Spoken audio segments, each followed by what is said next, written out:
দুর্গাপূজার জন্য সবাইকে শুভেচ্ছা জানাচ্ছি, আদাব জানাচ্ছি। পূজা মণ্ডপের সামনে দাঁড়াইয়া এখানে শুভেচ্ছা বিনিময় করতে আসছি এবং আমি বিশ্বাস করি ধর্ম যার যার, আনন্দ সবার। আজ পর্যন্ত কোনোদিন মুসলমানদের উৎসব শবে বরাত একটা হিন্দু মসজিদে দেখার জন্য আসলো না।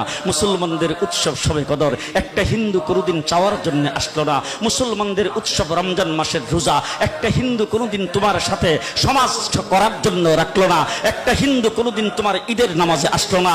একটা হিন্দু কোনোদিন তোমার সাথে জুমার নামাজে অংশগ্রহণ করলো না, তোমাকে দেখার জন্য পর্যন্ত আসলো না। তার কারণ হলো হিন্দুরা মনে করে এটা মুসলমানের উৎসব, আর তুমি মুসলমান হইয়া হিন্দুর দুর্গা পূজায় কিভাবে গেলা?